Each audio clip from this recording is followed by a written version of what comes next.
खालिद बिन वलीद रज़ियल्लाहु ताला अन्हु के ज़माने में एक वाक़या ऐसा पेश आया था। एक किले का उन्होंने मुहासरा किया था, ईसाइयों का किला था, फतह नहीं हो रहा था। ईसाई भी लड़ने में माहिर थे, सहाबा यहाँ जवान सहाबा थे।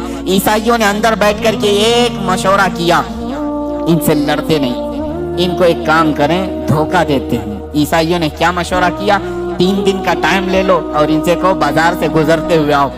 ईसाइयों ने अपने पादरी से पूछा क्या करेंगे। पादरी ने कहा शहर की जितनी खूबसूरत लड़कियां हैं और माल और दौलत सब ले आओ, रास्ते में बिछा दो, नंगी लड़कियों को खड़ा करो, इसलिए कि खालिद बिन वलीद के साथ जितने आए सब जवान हैं, सब नौजवान हैं। तवज्जो चाहता हूँ जवानों, जिनकी नजरें इतनी हल्की हैं कि हर हसीना की तरफ निकल जाएं, उठ जाएं, ये मोमिन की शान नहीं। हर चमकती हुई चीज को देख ले, हर रंगत वाली को देख ले, ये मोमिन की शान नहीं।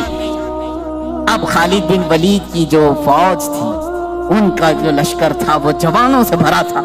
ईसाइयों ने गलीज मंसूबा बनाया, नापाक मंसूबा, आज भी यही बना रहे हैं हमारे साथ, आज भी बना रहे हैं हमारे जवानों को अपने दामे फरेब में खींचने के लिए।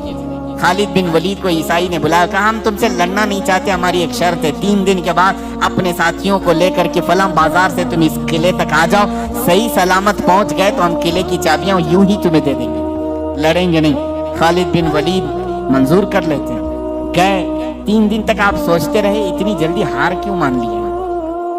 हार कैसे मान गए? कुछ तो दाल में खाला है। उसके बाद 3 दिन गुजर गए, अपनी फौज को लेकर वो जैसी बाजार में आए, हसीनाओं पर नजर पड़ गई, आधे लिबास में, कुछ नंगे लिबास, नीचे माल और दौलत बिछाया हुआ है।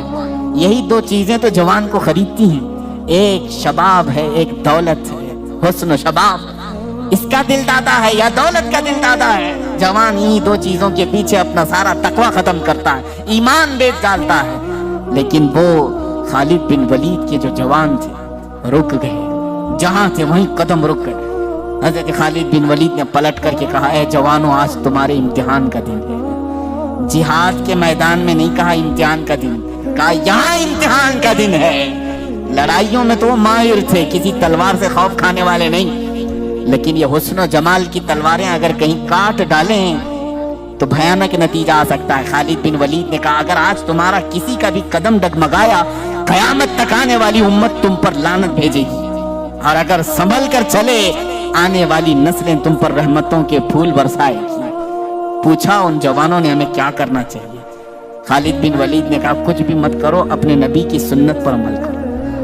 कहा कौन सी सुन्नत पर? कहा क्या तुम नहीं जानते मेरे मुस्तफा सल्लल्लाहु अलैहि वसल्लम जब बाजार में चलते थे तो अपनी नजरें नीची करके चलते थे, बस इस सुन्नत पर अमल करके चलो, इधर उधर नजर नहीं करना।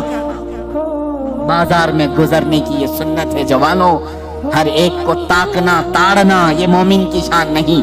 इसीलिए मेरे आका ने फरमाया बाजार में सबसे पहले मुनाफिक दाखिल होता है और सबसे आखिर में मुनाफिक आता है, पूरा वक्त तो बाजार में देता है। मोमिन थोड़ी देर के लिए जाता है, अपना काम करके वापस आ जाता है। और हुजूर ने मुनाफिक और मोमिन की दोनों शान बयान की। मुनाफिक बाजार में सबसे पहले जाता है और सबसे लास्ट में निकलता है, और के अपोजिट में फरमाया मोमिन कहाँ जाता है? कहा मस्जिद में मोमिन सबसे पहले जाता है और सबसे लास्ट में निकलता है। मुनाफिक यहाँ लेट से आता है, जल्दी भागता है। बहरहाल सहाबा को हज़रत खालिद बिन वलीद ने कहा, अब सहाबा के गुजरने का अंदाज जो लिखा है तारीख में, अल्लाह अकबर, ऐसा गुजर रहे थे कि अगर उनके सरों पर अगर अंडा भी रख दिया जाता तो नहीं गिरता। ऐसे बिल्कुल फौजियाना चाल वो चलते हुए इधर आए। वो तो ईसाई फातिहाना शान और जश्न मनाने की तैयारियां कर रहे थे कि सारे बहक गए होंगे, सब गर्क हो चुके होंगे, अभी हम उन पर हमला आवर होंगे। लेकिन थोड़ी देर में ये पूरी फौज को सही सलामत देखा। वादे के मुताबिक उस ईसाई पादरी ने चाबियां तो दे दी। खालिद बिन वलीद से पूछा, ए खालिद ये कौन सी फौज जमा किया तुमने? ये कौन से जवान हैं? इनके अंदर नफ्स है या नहीं, ख्वाहिश है या नहीं? हज़रत खालिद बिन वलीद ने मुस्कुरा कर एक तारीखी जवाब दिया था। कहा है नादान, तूने उन आंखों को खरीदने की कोशिश की जिन आंखों में जमाले मुस्तफा बसा हुआ है।